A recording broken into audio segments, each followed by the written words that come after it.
तो hello students, आज का हमारा टॉपिक है कि हम जो कस्टम नेम्स देते हैं सेल्स को, उन्हें फॉर्मूलाज में यूज़ कैसे करना है। अभी तक आप ये तो सीख चुके हो कि सेल्स को और रेंजेस को हमारे खुद के नाम कैसे देने। अब उनका जो यूज़ है वो हम सीखने वाले हैं। ठीक है, तो सबसे पहले हम कुछ कस्टम नेम्स दे देते हैं हमारे ग्रॉस प्रॉफिट को। जैसा हमने देखा था, हम आपको सबसे पहले यहाँ पर रेवेन्यू फ्रॉम ऑपरेशन, COGS और ग्रॉस प्रॉफिट, इन तीनों को कस्टम नेम्स देने उनके डेटा के अकॉर्डिंग। जब आप उनको कस्टम नेम्स दे चुके हैं तब आपको ग्रॉस प्रॉफिट वाले सेल में आना है और यहाँ पर इक्वल्स टू प्रेस करना है।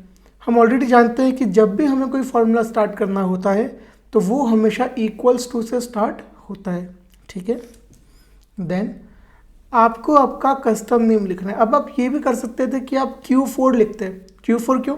Q4 में आपका रेवेन्यू फ्रॉम ऑपरेशंस का अमाउंट है, लेकिन फिर हमारे कस्टम नेम देने का कोई मतलब ही नहीं रहता, इसलिए हमने Q4 नहीं लिखा। हमने यहाँ पर रेवेन्यू फ्रॉम ऑपरेशन, जो आप रेवेन्यू लिखोगे REVEN, तो जितने भी कस्टम नेम्स इससे स्टार्ट होते होंगे उन सभी की लिस्ट आपके सामने आ जाएगी। अब जैसा कि आप फॉर्मूला सिलेक्ट करते हैं उसी प्रकार से आपको यहाँ पर टैब दबाना है। जब आप यहाँ पर टैब प्रेस करेंगे तो आपका जो नाम है कस्टम नेम वो यहाँ पर पूरा अपीयर हो जाएगा। अब हमें फॉर्मूला क्या लगाना है? Revenue from operations minus COGS, इससे हमको मिल जाएगा हमारा ग्रॉस प्रॉफिट। तो हमने रेवेन्यू फ्रॉम ऑपरेशंस तो लिख दिया। ये है एक तरीका कस्टम नेम्स को फॉर्मूले में यूज़ करने का। अब आपको माइनस साइन लगाना है।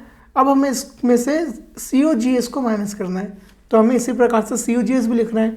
दूसरा तरीका है आपका, आप फॉर्मूला टैब में जाएंगे, यहाँ पर यूज़ इन फॉर्मूला, जब आप इस पर क्लिक करेंगे तो ड्रॉप डाउन में आपके सारे कस्टम नेम्स लिखे आएंगे। जैसे आपका रेवेन्यू फ्रॉम ऑपरेशन और COGS दोनों लिखे आ रहे हैं। यहाँ पर से जब आप COGS पे क्लिक करेंगे तो आपका COGS भी फॉर्मूले में आ जाएगा। तो हमने टोटल दो तरीके देखे अपने कस्टम नेम्स को फॉर्मूले में यूज़ करने के। पहला, आप डायरेक्टली उसका नाम लिख के टैब प्रेस करेंगे तो भी आपका नाम आ जाएगा, और अगर आप फॉर्मूला टैब में जाके यूज़ इन फॉर्मूला में ले जाकर सिलेक्ट करेंगे तो भी आपका कस्टम नेम फॉर्मूले में आ जाएगा। जब आपने इसको सिलेक्ट कर लिया और आप एंटर प्रेस करेंगे तो आपका ग्रॉस प्रॉफिट कैलकुलेट हो जाएगा। ठीक है, अब आप F2 प्रेस करेंगे तो आप देखिए कि आपका फॉर्मूला पहले से ज़्यादा क्लियर है।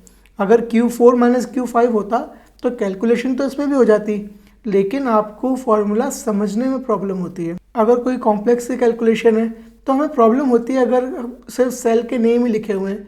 जब हम कस्टम नेम्स लिखते हैं तो हमें ज़्यादा क्लैरिटी होती है कि इस सेल का मतलब क्या है। अब हम इसे एक्सेल में एक बार यूज़ करके देख लेते हैं। देखिए, ये हमारे पास पूरा इनकम स्टेटमेंट है। हमने यहाँ पर प्रेस किया इक्वल्स टू, देन हमने REV प्रेस किया, टैब दबाएंगे तो एक्टिवेट हो गया हमारा नाम। देन माइनस इंसर्ट करके हमने यूज इन फॉर्मूला और COGS को सिलेक्ट कर लिया।